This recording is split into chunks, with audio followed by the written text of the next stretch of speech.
tiap tahun ngayakeun peringatan Isra wal Mi'raj dengan harapan urang teh hayang diaku sebagai umat Kangjeng Nabi. Di akhirat mun geus diaku umat disyafaatan, lamun geus disyafaatan urang babarengan cicing di sorga jeung Kangjeng Nabi urang. Lamun geus beunang syafaat Kangjeng Nabi, dosa sakolong langit eueuhna naon. Kasalahan sakolong langit eueuhna naon. Dibandingkeun jeung budah laut lobana, mun geus beunang syafaat Kangjeng Nabi beres kabeh.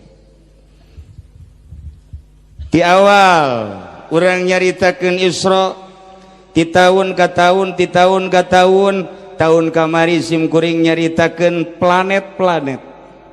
Alhamdulillah tahun kamari urang dihadiri ku Kiai Haji Zaiduddin MZ.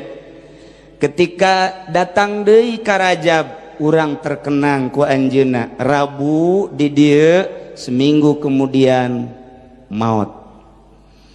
Urang doakeun Kiai Zainuddin MZ mudah-mudahan anjeunna dilegakeun di kuburanana, dicaangkeun di kuburanana, oge berikut kiai-kiai nutos mararaot mudah-mudahan dicaangkeun di kuburanana, terutama guru-guru urang kabehan, bapak-bapak urang kabehan, emak-emak urang kabehan, dulur-dulur urang kabehan, mudah-mudahan di jero kuburna dicaangkeun bi barokati Ummil Quran. Al-Fatihah. Bismillahirrahmanirrahim. Alhamdulillahirabbil alamin arrahmanirrahim maliki yaumiddin. Iyyaka na'budu wa iyyaka nasta'in ihdinas siratal mustaqim. Shiratal ladzina an'amta 'alaihim ghairil maghdubi 'alaihim waladdallin. Lamun urang nyaritakeun planet tahun kamari betapa leutik boro-boro di Gusti Allah, hatta di malaikat Jibril planet etangan segede peureup. Jadi lamun perjalanan Kangjeng Nabi minal Masjidil Haram ilal Masjidil Aqsa, teu sabaraha. Lamun mi'rajna Kangjeng Nabi ti Masjidil Aqsa datang ka Sidratil Muntaha, can sakumaha. Boro-boro Kangjeng Nabi Syekh Mansur Cikadueun bisa silem di sumur Zam-Zam, muncul di Cikadueun. Lain Cikadueun, di Cibulakan. Lamun Kiai nusoku urang di Zarahan, di Pamijahan Syekh Abdul Muhi nyana bisa napak sancang ti Mekah sleh di Tasikmalaya. Lamun Syekh Abdul Karim ti Mekah sakicep datang ka Caringin nganasehatan Syekh Asnawi, beres nganasehatan berangkat deui ka Mekah sakicep. Atuh boro-boro Kangjeng Nabi jelema-jelema nu urang di Zarahan kamari ge Mekah teh deukeut. Ulah Syekh Asnawi luhur teuing Haji emuh kamari ka Baghdad ngan 8 jam ngan hampir katembaknya di ditu. Babari jasa leutik dunia ieu, ya Allah ya Rabb. Nah, oleh-olehna Kangjeng Nabi di luhur, oleh-olehna Kangjeng Nabi tas menghadap Gusti Allah ialah salat. Tadi geus dicaritakeun salat, bahwa salat itu adalah mi'raj. Salat eta adalah naik jang urang mah. Jadi lamun urang hayang mi'raj salat, lamun urang hayang naik salat. Airus di malain, lamun hayang naik muka sempak naik. Mung teu beres anak buah aing mah tah. Tuak taek bae. Jangan teu cek buktina anakna geus 7. Eta hasil naik pan eta. Nah, leutik dunia. Kangjeng Nabi dibawa ku buruk di Masjidil Haram datang ke Masjidil Aqsa. Salah satu nuku Kangjeng Nabi disinggahi Thayyibah Madinah. Urang kabehan geus ka Madinah.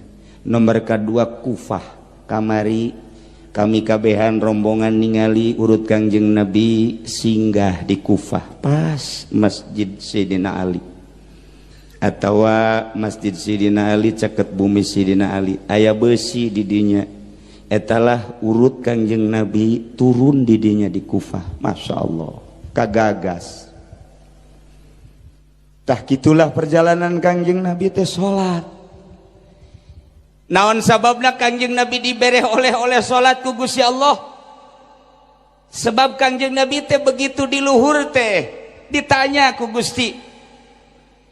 Cek hiji kaol begitu ditanya Kangjeng Nabi pertanyaan kieu wahai Muhammad. Kulan ya Gusti. Ari langit 7 lapis suku maneh dilalui tadi buatan saha? Gusti. Nu saha eta? Nu Gusti. Ari eta aras nu saha? Nu Gusti. Ari eta Sidratil Muntaha nu saha? Nu Gusti. Bumi nu ku maneh dipijak kemudian maneh naik ka luhur nu saha eta? Nu Gusti. Bener. Kuari dek nanya kaula ka anjeun cek Gusti Allah, ai anjeun nu saha? Ngaheap. Kangjeng Nabi begitu ditanya anjeun nu saha langsung ngaguling Kangjeng Nabi. Kapoekan. Telila cek Gusti Allah gum ya Muhammad. Irfa rosaka, hudang, tangga. Ditanya sekali deui ai anjeun nu saha? Cek Kangjeng Nabi sami bae nu Gusti. Lain. Kaget kedua kali Kangjeng. Ngaguling deui. Cak Gusti gum ya Muhammad irfa rosaka hudang tangga Kangjeng Nabi sakali deui kaula rek nanya ka anjeun ai anjeun nu saha? Nu Gusti. Lain. Kaget deui mah nya aing lain nu Gusti. Kapoekan deui Kangjeng Nabi dihudangkeun deui ku Gusti Allah. Sakali deui nista maja utama ieu mun cek urang Muhammad dak ditanya anjeun teh nu saha? Nu Gusti. Lain Muhammad nu saha atuh? Anjeun mah nu umat anjeun. Masya Allah. Nah aing nyaritakeun anjeun nu kaula mata mah geus tadi geus nyarita. Aras nu kaula, langit nu kaula, Sidratil Muntaha nu kaula. Anjeun ge pasti nu kaula tapi anjeun teu diakukeun nu kaula nu umat anjeun. Umat nu mana atuh ieu nu memiliki kaula? Umat anjeun nu sok maca sholawat. Umat anjeun anu malam Jumat maca sholawat 4444 tah eta tah milik anjeun. Barang di deuleu di dieu beungeutna eueuh nu maca 4444. Asana teu ka aku ieu mah. Ieu mah asana ka aku kapolsek ieu mah atawa aku camat ieu mah asana. Cak Kangjeng Rasul sabaraha maca sholawatna ya Gusti sehingga abdi diakukeun nu umat? Cukup sakali bae. Maca sholawat sakali diakukeun bahwa Muhammad nu urang. Waktu ieu kabeh umat Muhammad kabeh. Ya Allah ya Rabbi cukup ku sakali asal sakali nak maca sholawatna make nurani. Ketika maca sholawat berarti ingat ke Allah, ingat ke malaikat, ingat ke kitabna, ingat ke parentahna, ingat ke laranganana. Cukup baca sholawat sekali bakal diakukeun eta nu Muhammad, bakal diakukeun Muhammad nu umatna asal maca sholawatna make nurani. Dua potongan nu kos kieu mah. Ieu mah potongan sholawatna sholawat Jawa Ambon koneng. Asal neuleuh Jawa Ambon maca sholawat. Asal teu neuleuh Jawa Ambon teu. Asal Jawa Ambon gede loba maca sholawatna. Ya Nabi salamna ge pohara kadulu cauna geledek. Ya Nabi salam alaika, ya Rasul salam alaika, ya Habib salam alaika. Pokona hebat jasa lamun kadeuleu berekatna gede. lamun berkat naletik Nabi salam alaika ya Rasul soraan kunana mah berkat naletik kiai berkat mah kos kitu lamun kiai na bae ka berkat atau koma camat komo mah bangsa dan Ramil mah emang banget nage banget berkat mah komo Pak Bambang mah mah lain berkat-berkat deui mah geus nyana nage kudu di talian kudu jarikeun berkat sial cek Pak Bambang aing gaduhung ka dieu sia teh ya wawanianan ka dieu henteu lah cek Pak Bambang yang dek ngaji bae dek ngaji mah Allah sasal kuat bae di Cilongok mah delekeun poe Minggu mun ngaji teu celita ieu mah ngaji gae atuh dititah ku bupati ngaji mah lamun dititah teu beres kudu menang sorangan tah camat tah ti meme jadi camat nya nama ka dieu bae duk dicarekan duk naon terus bae nya nama atuh nu mantak ngaji bae atuh urang dieu jinganan delegeun ke Pak Bambang awasnya Minggu ngaji apa henteu tengetkeun ku kabehan lamun nyana teu ngaji beuleum imahna prak di beuleum aing banu kena sasaran teu keur dongeng dong Pak Bambang tuh lain lalagaan nyinggung dong setik tah teu ngaji moal beres tadi kukula didengekeun teu maca khutbah acan emang kula teu ngadengekeun ti jauh atuh ngadengekeun wah ieu utusan bupati teu maca khutbah baca heula khutbah dek mana bae jadi engkeng gede Pak Bambang lamun dek dititah ku bupati alhamdulillahirabbil alamin wassalatu wassalamu ala asyrafil anbiya'i wal mursalin wa ala alihi washabihi ajmain eta bae talar ulah datangkan teu maca khutbah Kangjeng Nabi asal pidato maca khutbah lamun teu maca khutbah Yahudi berarti nyana anak buah Yahudi tah kumaha sih ulah sembarangan asup ka Cilongok mah kudu berani sial cak Pak Bambang aing balik bae gitu los moal nya geus kuat jadi mah tenang Pak Bambang kalem jadi umat Kangjeng Nabi mah kudu kitu tah balikan deui ya Allah ya Rabbi lamun abdi ieu nu umat abdi ku sebab maca sholawat jeung naon deui Gusti sehingga abdi teh nu umat abdi sehingga umat teh anu Gusti sehingga abdi nu umat abdi coba Gusti nikmat amat ieu teh cek Gusti Allah ieu bae dibere ku kaula ye oleh-oleh bentukna salat nu tina 50 jadi 5 kok make di oleh-olehan salat ya Gusti Allah cek Gusti Allah lamun maneh Isra Mi'raj melalui buruk umat anjeun bakal bisa Isra wal Mi'raj melalui salat Kangjeng Nabi Isra Mi'raj melalui buruk eta teh ajang dongengkeuneun ka urang dijelaskeun dina nas Al-Qur'anul Karim lamun para wali bisa Isra bisa Mi'raj melalui salat ai kitu saha nu geus Mi'raj Uwais Kurni ketika Kangjeng Nabi Mi'raj aya nu keur ayun-ayunan bae dihandapeun aras ayun-ayunan pan ari Masuri mah ayun-ayunana di Puri Rusdi mah ayun-ayunana di Cikupa teh naon gara-garana tuh batur sia kan aing teh nyebut Citra sia nu nyebut dasar bareng meureun ayun-ayunana Uwais Kurni mah dihandapeun aras Kangjeng Nabi naros ka malaikat Jibril ya Jibril ari eta saha nu ayun-ayunan handapeun aras umat anjeun Gusti umat kula nu mana saha ngaranna Uwais Kurni singa deh lain Uwais Kurni di Cikupa Uwais Kurni di Cikupa mah tahu kan main bener kan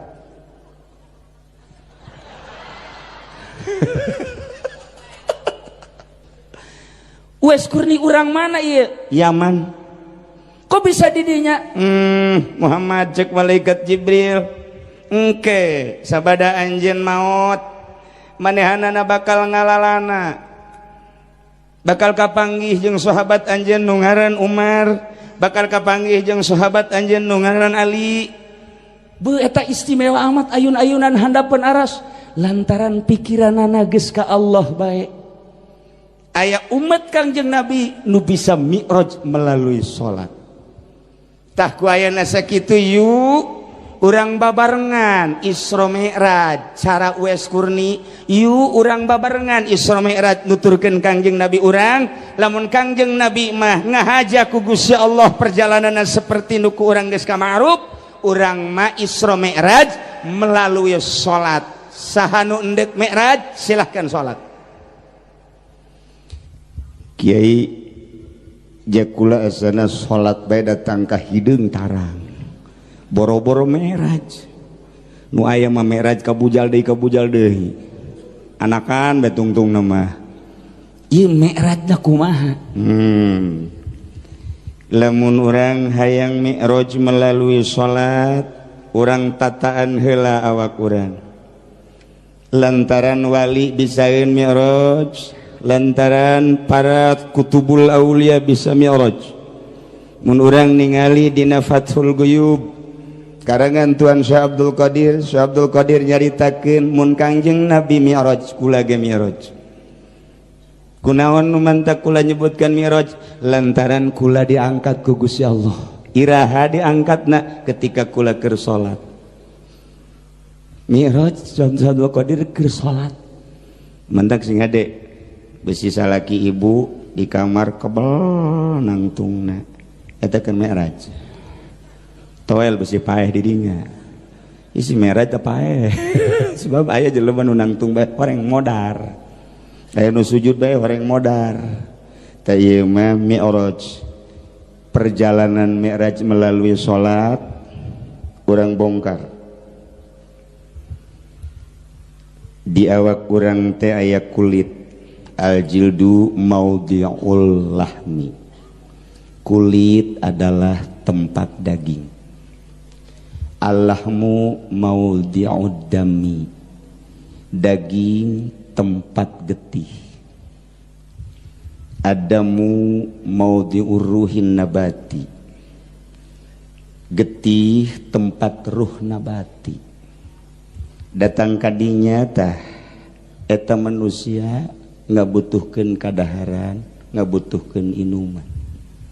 Di mana dahar, di mana nginum jadilah getih. Dina nu normal getihna engke bakal jadi daging. Di mana dagingna optimal kulit bersinar-sinar. Asuplah ke ilmu tabib. Imam Ghazali ngajelaskeun ilmu kedokteran. Sampailah di ruhun nabati, tergantung makanan. Lamun nu di daharna bangsa nu bagus-bagus.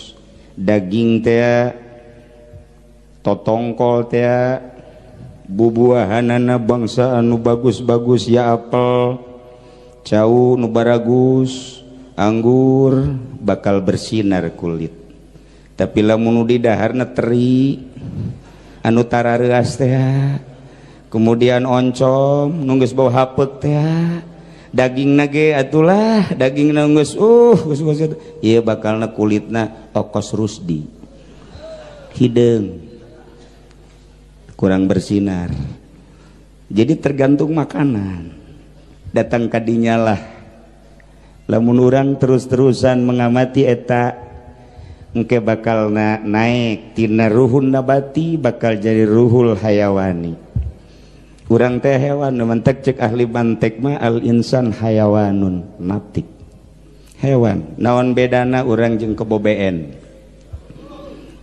Kebobeen digiringkeun nyatuan terus datang deui ka kandangna depa nyem nyem nyem nyem nyem oe dihudangkeun taina ambalaya leumpang kapuri ambalaya taina jelema ge lamun ngan datang ka dahar nginum doang percis kos kebo percis kos sapi moal bisa mi'raj tah manu kos kararitu makananana lamun terus-terusan ditambah ku susu nginum atu bangsa vitamin mineral lamun eta kebo sehat asal neuleuh kebo bikang haji bae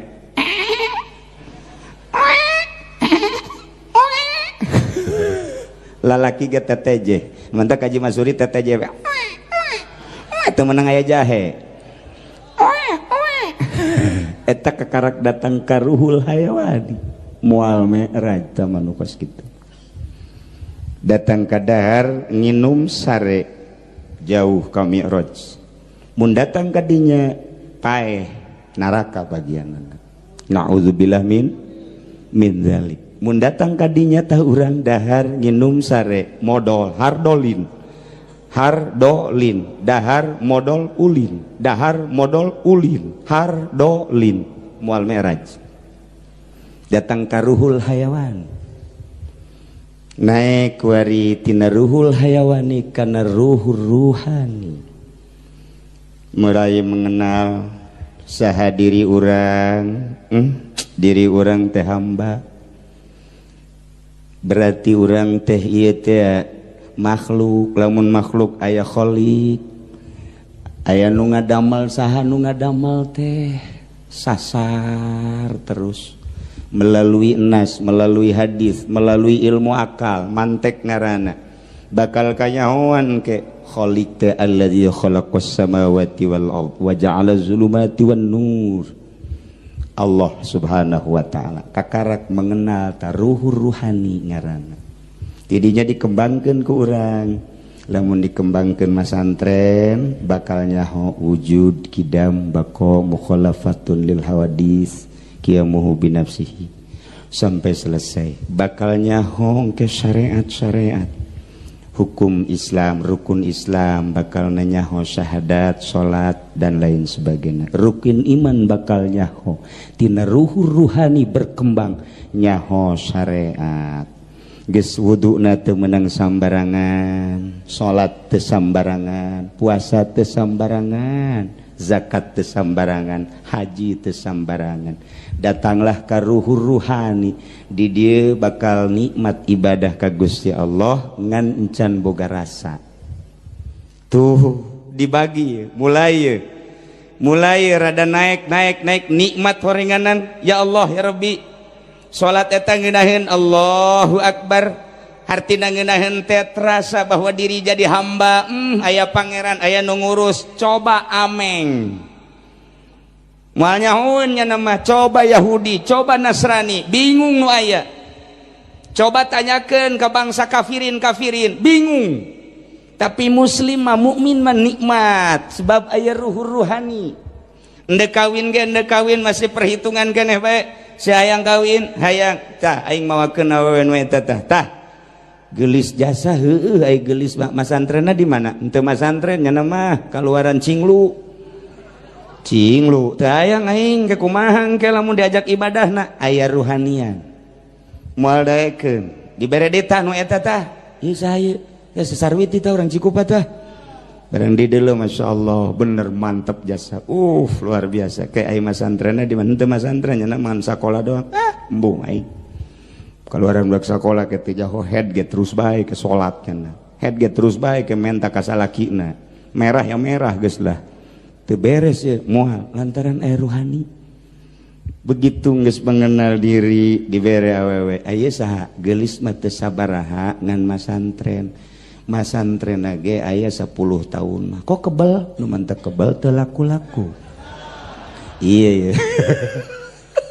sebab santri mah awewe lamun asal 2 tahun 3 tahun kawin be geulis berarti asal di pondok pesantren geus 15 tahun ulah diharepkeun ka geulisanana tapi batinna geulis neng kulan daek ieu dikawin ku kakak ai kakak daek mah tu kula mah alhamdulillah daek di bawah sugih kan nanya di bawah sugih kumaha emang ai susah mah jaeukeur besing ke sugih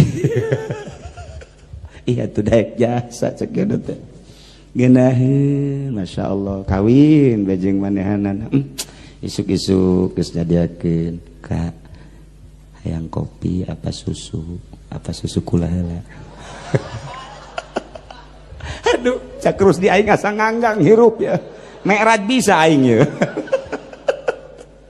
beda aing berpendidikan agama mah Masya Allah terus datang ke Isya nya geus beres salat Isya Kak kulan teu make calana lah emang kuna besi kakak endek sana muringkak bulu dalam kos gitu teh ieu masalah ki endek ge lah tuh emang kuna beuber jangan dibuka ya angel jasa tah eta lamun teu masantren mah kos kitu masantren mah lain deui masyaallah geus nikmat bae pokona manu aya tuh ngeunaheun kana hate ke kakak arek ngariung heula nya kalah ulah sok ngaharepkeun berkat ka aya bawa aya menta eta ngeunaheun pan kana hatena nikmat jasa balik kurang di mana-mana kak saya naon di jalan henteu alhamdulillah rabbil alamin aja teu beakeun ongkos atuh geus biasa ieu beakeun ongkos wah sakitu lain besi terlantar doang kula ngadoakeun atuh pan nikmat jasa ngeunaheun kana hate coba lamun urang teu boga pendidikan agama mah datang trok buka tuh ya lawang ya us ku tutang koteteng nu muka sakali nu buka gopret nyana bak HS deui aduh budak sial jasa nyai geus make obat kuat cek terus dit teh ieu pamajikan kos kitu jasa budak cenah boga pamajikan sorga ieu mah neraka jahanam jadi kudu boga pendidikan nikmat nah balikeun deui lamun geus datang ka ruhur ruhani bakal nikmat nu mantak dibagilah manusia ku Imam Ghazali dibahasa urangkeun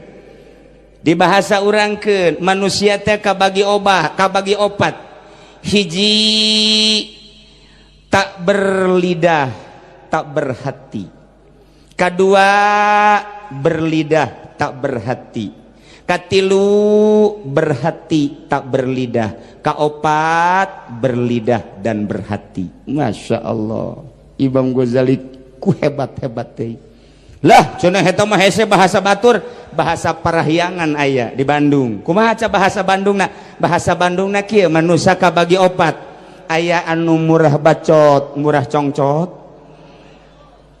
aya anu murah bacot mahal congcot aya anu mahal bacot mahal congcot aya anu mahal bacot murah congcot tuh aya bae eta sarua ta jeung nu tadi tah balikan deui ngajina katalar-katalar nu ieu hatuh ngaji nomor kahiji aya nu mahal bacot mahal congcot hiji tah nomor kadua murah bacot mahal congcot nomor katilu murah bacot mahal bacot murah congcot nomor kaopat murah bacot murah congcot Masya Allah mantep eta tulis ya bacot congcot kieu mantep ya emang siapa ngajina nu karitu bae asal dibere kaedah bae geus teu paham ieu bae artina nomor kahiji jelema teh tak berlisan tak berhati mahal bacot mahal congcot ieu mah jelema ngomong agama tilok ngomong syariat tilok kemudian atuh ngalaksanakeun ge henteu mahal jasa bacot teh teu daekeun ngomongkeun agama bacot teh lemes eta bahasa lemes eta bacot teh si hades ya bacot teh mahal teu daekeun bae ngomongkeun agama teh alergi nya mah kitu keneh hatena teh kana agama alergi teu nyaho di dinya teh keur aya pembangunan majelis taklim pondok pesantren kitu keneh masjid teu daekeun sama sakali ngomong tilok kana agama nyumbang ge henteu kitu keneh aya kiai ngahadiran tilok nya mah kemudian make ge henteu nah ieu jelema nu kos kieu tak berlisan tak berhati hartina mahal bacot mahal congcot mudah-mudahan di Cilongok bae aya ge di ditu di kampung pondok aya tadi di pasar Kemis mah aya tadi dinya di Cilongok mah eueuh alhamdulillah sampurna jasa aya ge duaan lalaki jeung awewe doang ngan anak baranakan ajuna tuh hiji tah tengetkeun tah termasuk kafir termasuk bangsa mukminin mukminin maksiat eta mah moal mi'raj teman nu kos kitu mah moal pisah kajen kuku mah ge paeh cilaka nomor kadua murah bacot mahal congcot berlisan tak berhati nah ieu jelema ngomong nama ke agama mantep biasa, lain sekadar mantep, mantep. Cak Pamuji mah orang Jogja, wah enak sekali. Mantep sekali. Mun ngomong agama, ya Allah ya Rabbi, nikmat jasa. Nyaritakeun Islam, nyaritakeun iman, nyaritakeun sodakoh, masya Allah nikmat jasa. Tapi nyana teu pernah mere. Mun nyaritakeun salat ngeunaheun jasa, nyana mah tilok salat. Mun nyaritakeun iman hebat jasa, padahal nyana mah ka Gunung Kawi malulu. Mun nyaritakeun syariat luar biasa. Oh, ieu haram, itu haram, bank haram, kredit haram. Orang kreditan di imah na loba jasa. Nah ieu ngaranna murah bacot, mahal congcot. Berlisan tak berhati. Eueuh tage di pasar Kemis mah. Ege di Cilongok. Tibalik. Duh, meureun aya mana dibalikeun ge nya. Tah ieu moal bisa meraj zaman nu kos kare jauh tah mah. Nomor katilu berhati tak berlisan, murah congcot mahal bacot, tilok loba omong yang majelema teh ka masjid gurudu tah jariah di deuleu 5 juta, masya Allah. Kesa bulan kemudian gurudu ke panitia tah tulis 2 juta, ai panitiana mah nulisan doang.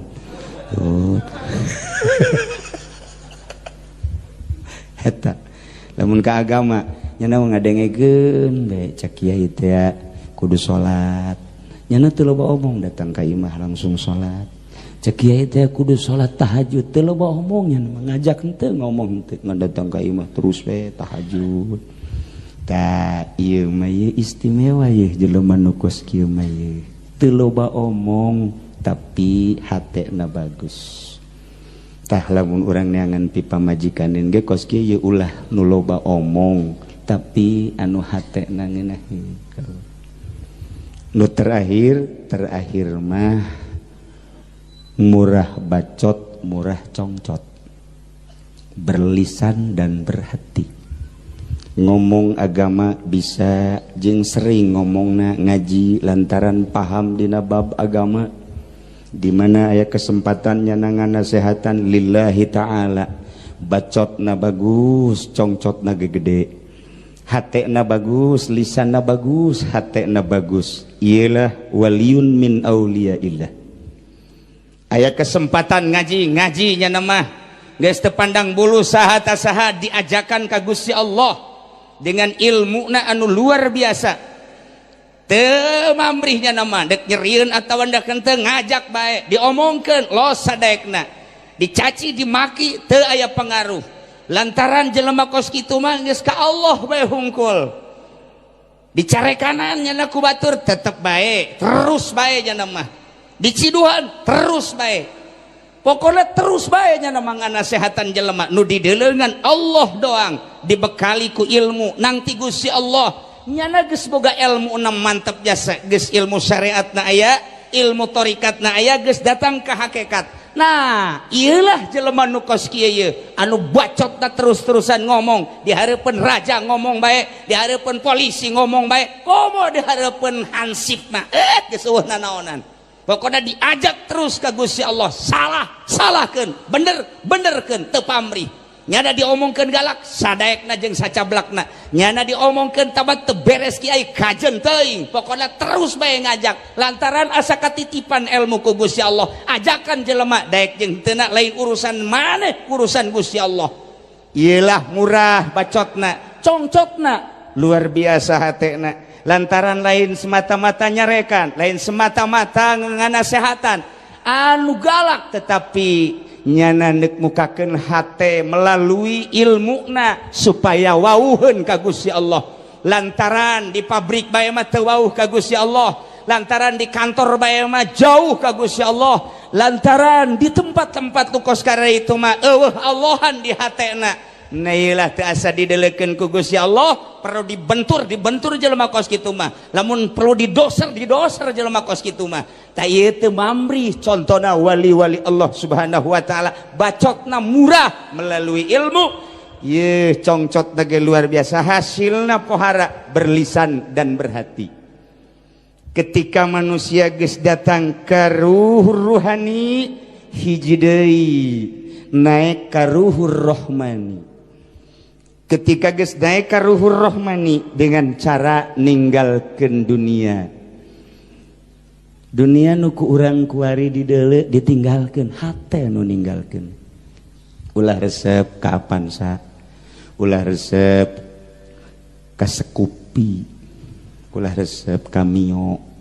Kamari teh atuh teh mere Mio apa Scoopy siapa cepat? Kamari teh mere Scoopy apa Mio? Di pasar Kemis nu kabere Mio sabaraha urang? Sabaraha urang gara? Tah eta tah nu kos kararitu tah jahanam tah. Ai camatna mah tuh sakalian ka jahanam mau masalah geus. Terus bae. Tah eta tah nu kos kararitu tah singa. Lamun geus datang ka ruhur ruhani, gila deuleu nu kos kararitu. Ijid deuleu nu kos kararitu teh. Embung, urang rusak dunia rusak, nu rusak ngudag-ngudag nu rusak. Isuk pageto menghadap Allah nu Maha Bako.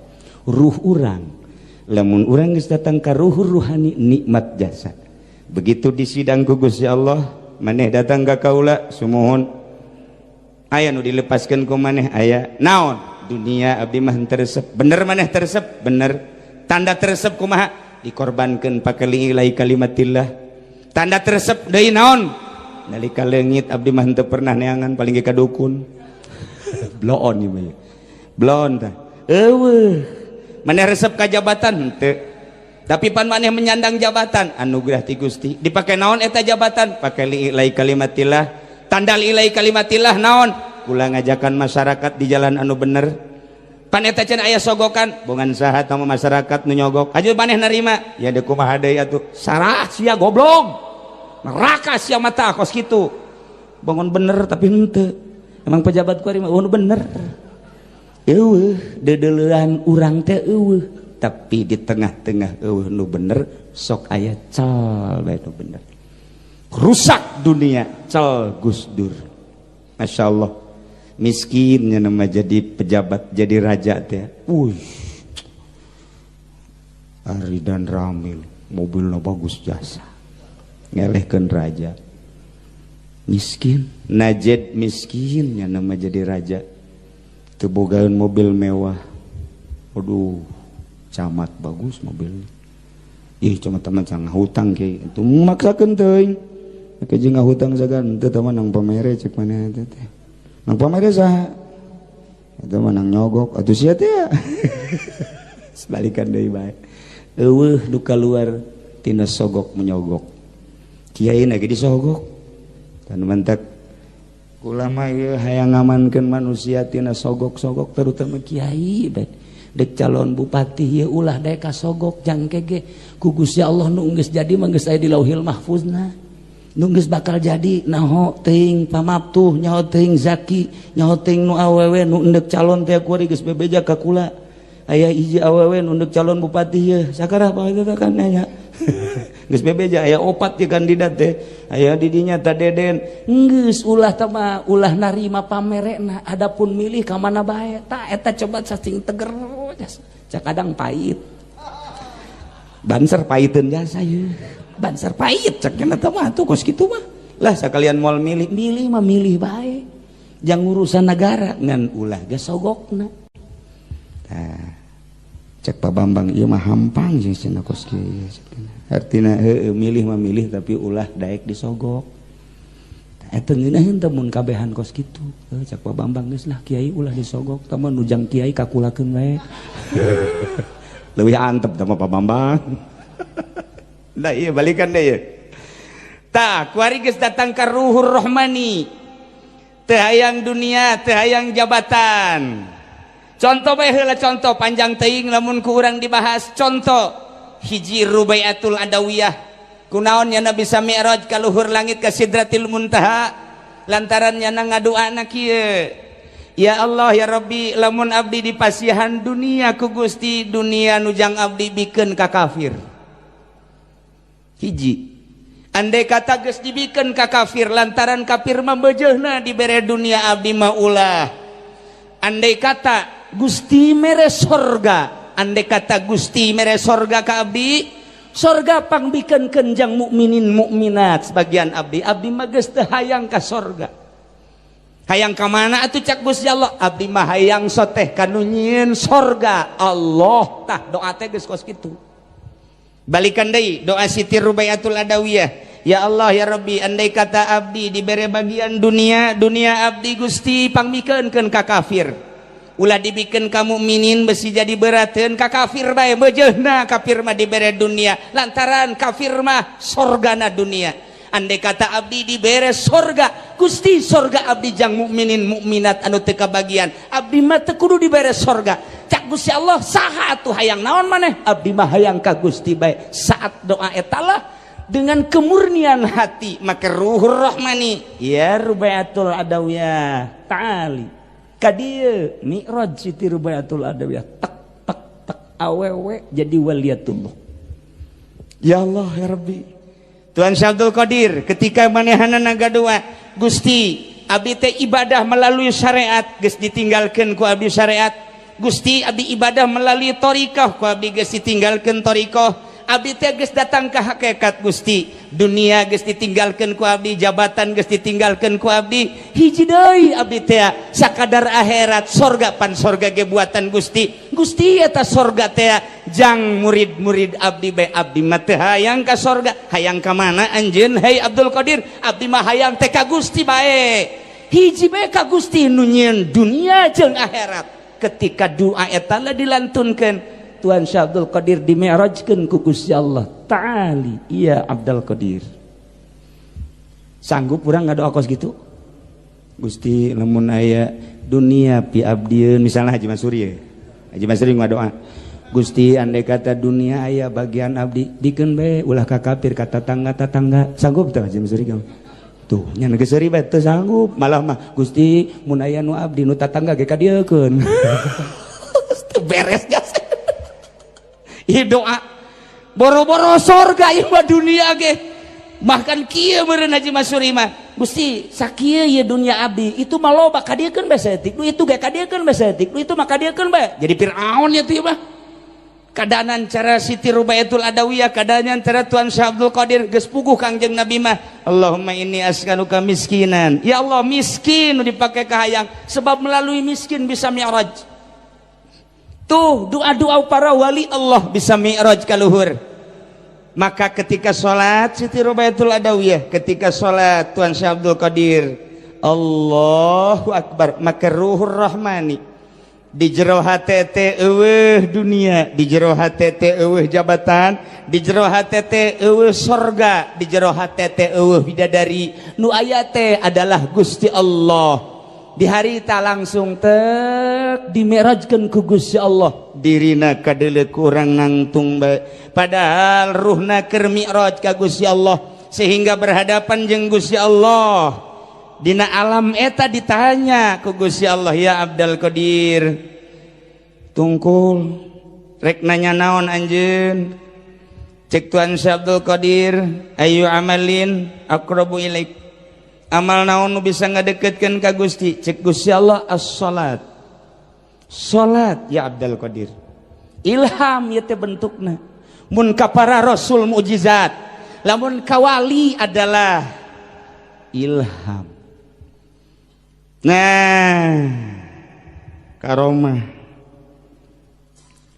langsung ditanya deh nanya deh Tuan Syabdul Qadir ayu sholatin aqrabu ilaik salat nu mana ya Gusti nu bisa ngadeketkeun ka Gusti cek Gusti Allah as-sholatul lati laisa fiha siwaya wa sahibuha ghaibun anha wa ghaibun fiha salat nu di jero salatna jelema eueuh nanaonan rohna iwal tikula bae sehingga dirina leng teu ngarasakeun keur salat ngarasakeun teh keur berhadapan jeung Allah. Kitulah jelema anu bisa mi'raj ka Gusti Allah. Rubaiatul Adawiyah awewe bisa mi'raj ka Gusti Allah. Tuan Syekh Abdul Qadir bisa mi'raj ka Gusti Allah. Junaidil Baghdadi bisa mi'raj ka Gusti Allah. Syekh Sri Sikti bisa mi'raj ka Gusti Allah. Ibrahim Abu Bakar Shibli bisa mi'raj ka Gusti Allah, komo Kanjeng Nabi mah geus jelas jasa dina Al-Qur'anul Karim. Masih kene loba kene wali-wali Allah nu bisa mi'raj melalui salat. Tah gitulah salat bisa mi'raj. Coba ku urang laksanakeun salat urang.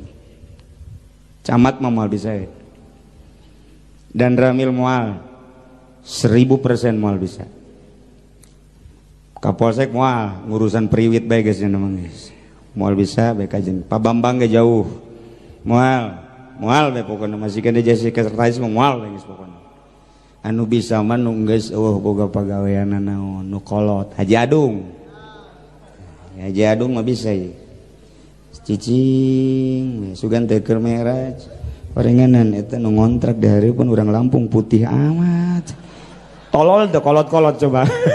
Deui Haji Adung. Aduh, tuh ieu lah.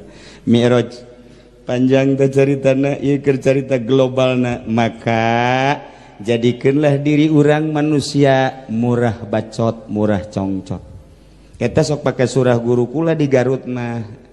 Sia beuh aing ngariung teh ya cenah cak guru ye teangan anu murah bacot murah congcot atawa nu mahal bacot murah congcot datang kadinya lah cenah tah ngariung tah geus ulah panjang teuing doana ge beres doa robana hatina fi dunya hasanah bila beres geus waduh berkatna teu ka bawah samobil eta hebat.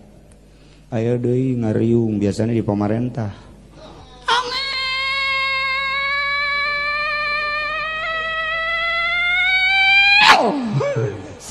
acara luar biasa sambutan yuk ngerebek beteng ayo balik menang aqua doang sial tuh aqua mah cai gentong loba di imah tapi eta pamarentah baheula zaman Soeharto kuari mah balik parah sebenarnya. Nailah datang ke ruhur ruhani bisa orang mi'raj. Coba Kiai pangbejakeun atuh supaya datang ka ruhur rohmani. Lamun geus datang ka ruhur rohmani disebutna teh ieu adalah ruhus somadani, disebutna wal arifis somadani. Nu sok ku urang dicaritakeun teh ari Haji Pendi sok mamaca kutub robani wal arifis somadani. Allah kutub robani wal arifis somadani Allah. Takos gitulah etalah jelema geus datang ka dinya Gusti coba Kiai caritakeun coba cara-carana moal mahi datang ka subuh gambaran hungkul ngan sanajan dicaritakeun ge hese atuh kumaha hayang aya di ruang lingkup eta urang percaya bae ka ahli urang nurut bae ka ahlina saha wali-wali Allah mantak urang zarah ka Banten zarah ka Caringin datang ke zarah ke Irak kemari. Masya Allah begitu datang ke Irak ditahan rombongan Haji Opang dalapanan termasuk Haji Rosidi kumisna mau gede Haji Pendi kumisna gede datang ke Irak makin cup kabeh ge nanaonan hampir sepak Haji Pendi ge nu di dieu walah wahuleeh sugan ngomong di itu mah teu lantaran tentara Irak kararieu bae geus noelan kula be nembak teh mah dumasa tembak-tembak nya ge eta Haji Pendi di dieu gujlage-jelek ge di ditu mah Gusti hating eueunan eta mun cerita Irak luar biasa kula boga kawauh di kedutaan Jordan ngaranna Haji Usup ketika kula jeung rombongan rek berangkat ke Irak nyana mendatangi kedutaan Irak ngomonglah jeung manusia jeung jelema nu aya di kedutaan Irak dengan bahasa Arab muncak urang mah apa dibuka travel ke Irak tidak emang ada apa ini ada rombongan guru saya sebanyak 120 akan menuju Irak geus aya orang dinya pisana oh ini iya itu bagaimana enggak bagaimana kok yang lain itu mesti dilarang enggak ada apa-apa cek main kok ini bisa oh ini lain lagi cek tetap nyana ngadesek lantaran ieu sarua ti kedutaan coba tolong dijelaskan emang ada apa Emang bagaimana kok bisa biar lancar ke sono, yang lain kok nggak bisa? Dia di sana punya temen di Iraknya. Padahal mah lain babaturan kula, babaturan nguruskeun, dianggap babaturan kula.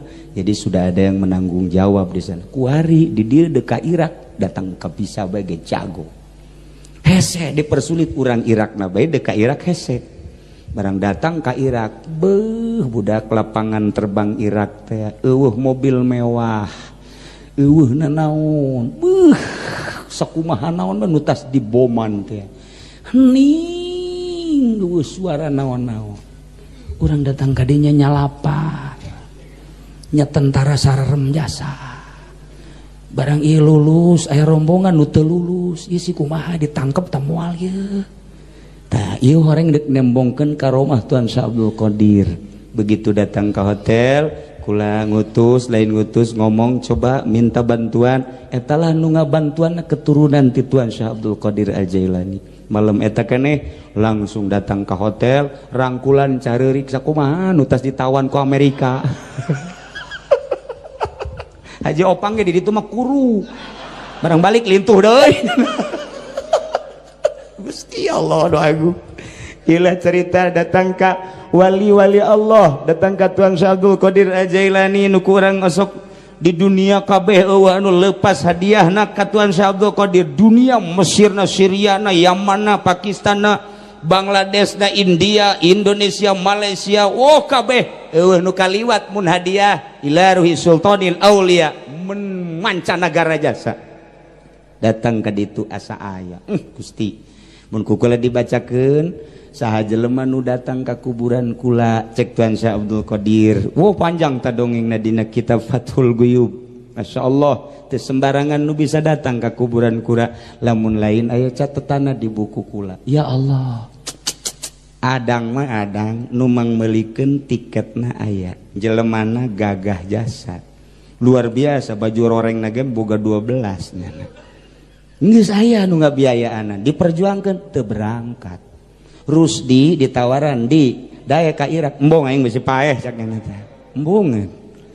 Tuh loba jasa dumung, lamun lain aya tulisanna di buku kula cek Tuan Syah Abdul Qadir moal bisa datang ka kaula. Kula mah teu maot cek Tuan Syah Abdul Qadir ngan teu perlu dibacakeun bahasa ilhamna. Terus ka Teh Junaidil Baghdadi, terus ka Syekh Siri Sikti, terus ka Karbala, ka Najab, terus ka Iran. Ya alhamdulillahirabbil alamin, Madinah, Mekah, balik deui ka dieu. Iyalah mantes nyaba ti jelema-jelema nu geus bisa mi'raj ka Gusti Allah melalui salat. Kukula didongengkeun, mudah-mudahan urang sanajan teu bisa mi'raj melalui salat, urang atuh nyaho-nyaho ka jelema nu mi'raj melalui salat. Amin. Mudah-mudahan urang dibere resep ka jelema nu geus mi'raj melalui salat.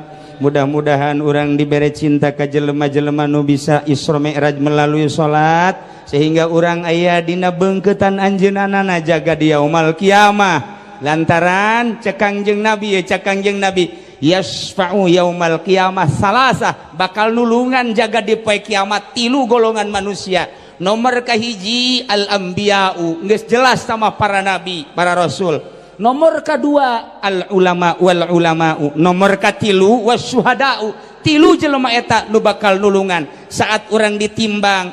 Loba jasa kagorengan di dieu, loba jasa kagorengan begitu ditimbang teh ye cek malaikat jadi mah pinarakaeun. Jol Kangjeng Nabi Muhammad nulungan lantaran orang sering maca sholawat.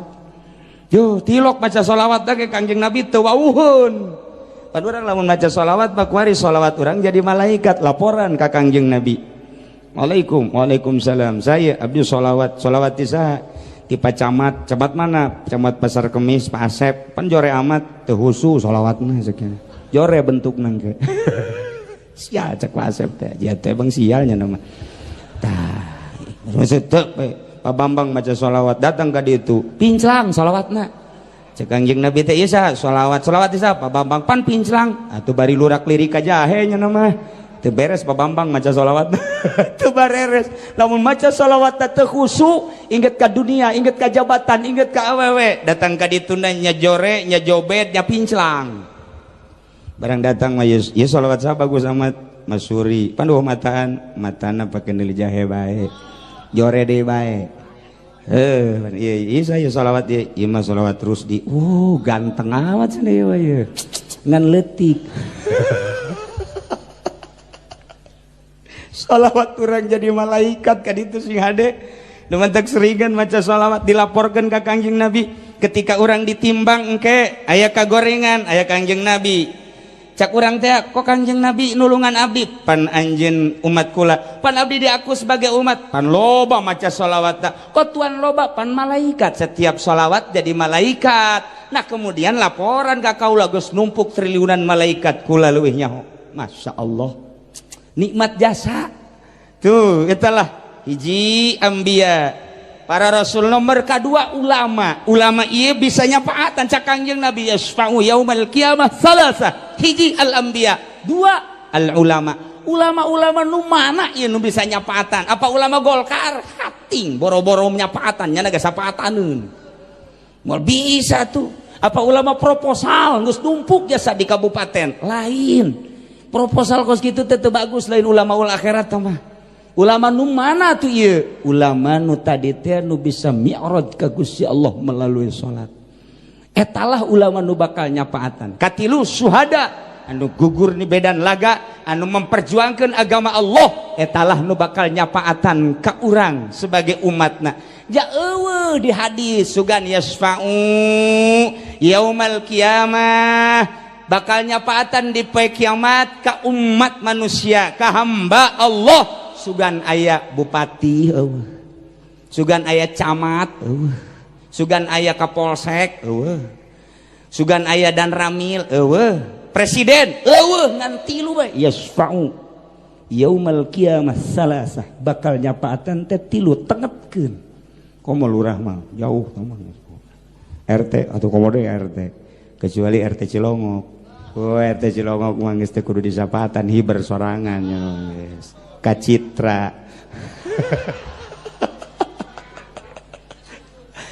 itulah hadirin kaum muslimin wal muslimat rahimakumullah 1 jam alhamdulillah kula cerita tentang jelema nu bisa mi'raj kemudian orang cinta ka jelema nu bisa mi'raj mudah-mudahan orang dibeungkeut jaga di akhirat jeung jelema-jelema nu geus bisa mi'raj ka Gusti Allah khususnya ka Kangjeng Nabi urang umumna ka para ulama-ulama oge ka para wari-wari Allah jeung para syuhada-syuhada nailah tempat salat adalah masjid nuku urang keur dibangun ieu teh adalah satu sarana dongeng masjid luar biasa panjangna kulantaran jamna geus jam 12 nandakeun cinta ka ahli salat tempatna masjid yu urang supaya dibeungkeut jeung ahli mi'raj urang ala kadarna jang neruskeun pembangunan nu ikhlas gede ikhlas siapkeun panitia kula maca sholawat siapkeun jang ngabeungkeut diri supaya urang dibeungkeut jadi cinta ka jelema ahli mi'raj sok ka dieu heula Salatullah salamullah ala taha rasulillah Salatullah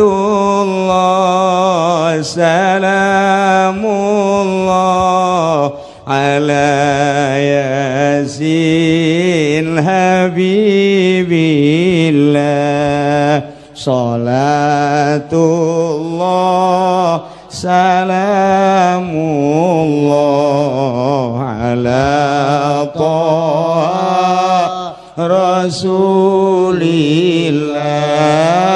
Salatullah salamullah ala yasin habibillah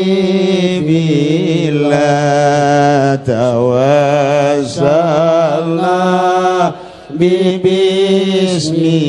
bismillah wa biladi rasulillah wa kulli mujahidin lillah bi'alil badri ya Allah salatullah salamullah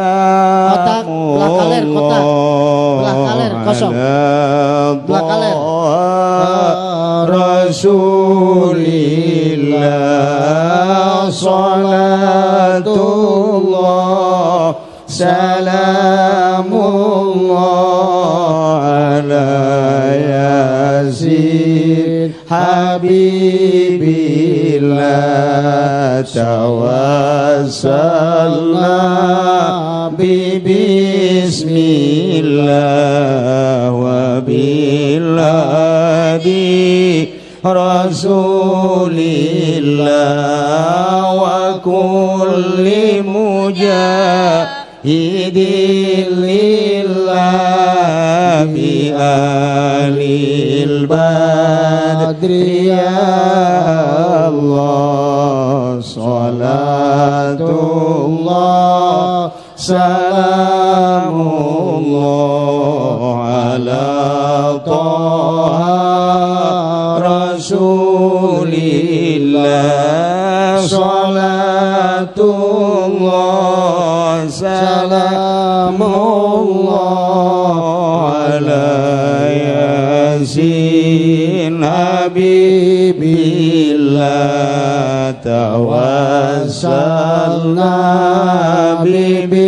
bismillah wa bilhadi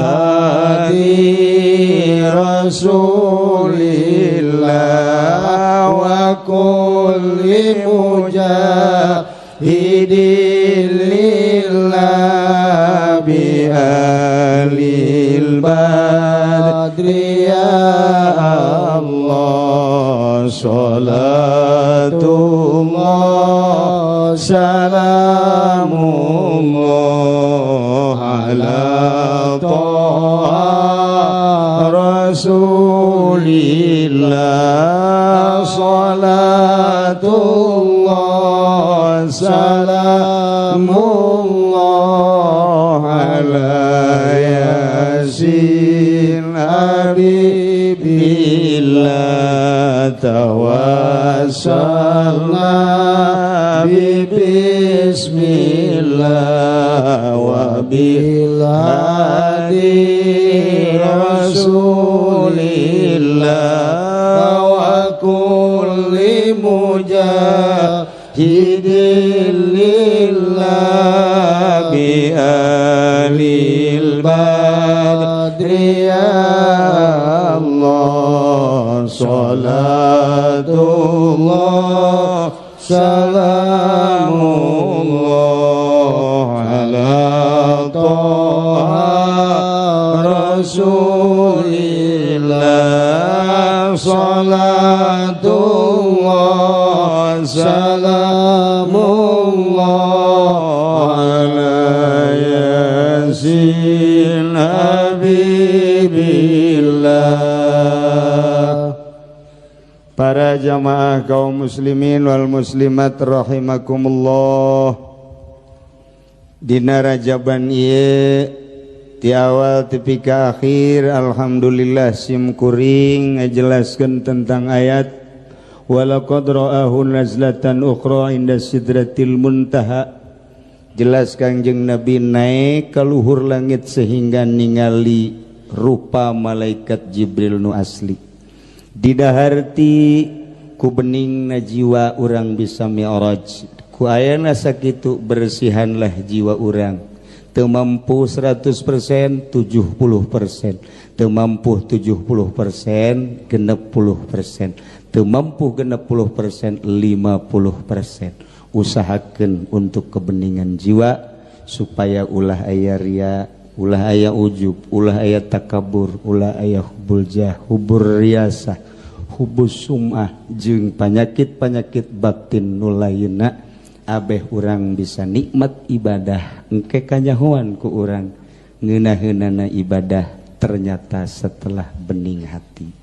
Beningkanlah jiwa sehingga urang bisa mencapai dengan kebeningan jiwa akan dapat naik akan bisa naik mencapai derajat yang tinggi. Belah dituna selain Rasul mah kutub, belah dina para wali-wali Allah, belah dina para solihin. Gitulah para jamaah hapunten tina samudaya kesalahan, kalepatan, kahilapan, bil khusus kepada pemerintah, oge kepada pamong desa, berikut kepala desa, oge kepada panitia, kumna para jamaah sadayana, ulah di alahate, kula keur carita babad dumana maksudna supaya areling, supaya apal, nyaho, paham, supaya wauh ka Allah nu nyiptakeun urang, sebab urang bakal datang ka Gusti Allah jaga. Sakitulah pihatur tisim kuring hapunten tina samudaya kalepatan sareng kakiranganana, urang tutup ku doa. Allahumma shalli wa sallim ala sayyidina Muhammadin fil awwalin wal akhirin wa barik wa sallim wa radhiyallahu ta'ala an sadatina ashabi sayyidina Rasulillahi ajma'in. Amin ya Allah ya Rabbal Alamin. Allahumma arham ummata Sayyidina Muhammad, Allahumma ajbur ummata Sayyidina Muhammad, Allahumma aslih ummata Sayyidina Muhammad, Allahumma farrij an ummati Sayyidina Muhammadin sallallahu alaihi wasallam. Allahumma arham ummata Sayyidina Muhammad, Allahumma ajbur ummata Sayyidina Muhammad, Allahumma ajbur ummata Sayyidina Muhammad, Allahumma aslih ummata Sayyidina Muhammad, Allahumma farrij an ummati Sayyidina Muhammadin sallallahu alaihi wasallam. Allahumma arham ummata Sayyidina Muhammad, Allahumma ajbur ummata Sayyidina Muhammad, Allahumma aslih ummata Sayyidina Muhammad, Allahumma farrij an ummati Sayyidina Muhammadin sallallahu alaihi wasallam. Allahumma anfa'na bima 'allamtana wa 'allimna ma yanfa'una wa zidna ilman wa yaqinan wa zidna ilman wa yaqinan wa zidna ilman wa yaqinan. Walhamdulillahi ala kulli hal wa na'udzu billahi min kulli hali ahli nar. Allahumma ya man lahu wajhun la yabla wa nurun la yutfa'u wa ismun la yunsa wa babun la yughlaqu wa sultanun la yafna. Inna nas'aluka ya Allah wa natawassalu ilaik bijahi nabiyikal karim sayyidina Muhammadin sallallahu alaihi wasallam wa bi karamati jami'il awliya wa bi karamati sultanil awliya Syahadil Qadir al-Jailani wa bi ma'unati jami'ul ulama an taqdi hajatana wa tuntiya su'alana an taqdi hajatana wa tuntiya su'alana min hawaiji dunya wal akhirah. Allahumma inna maghfirataka arja min amalina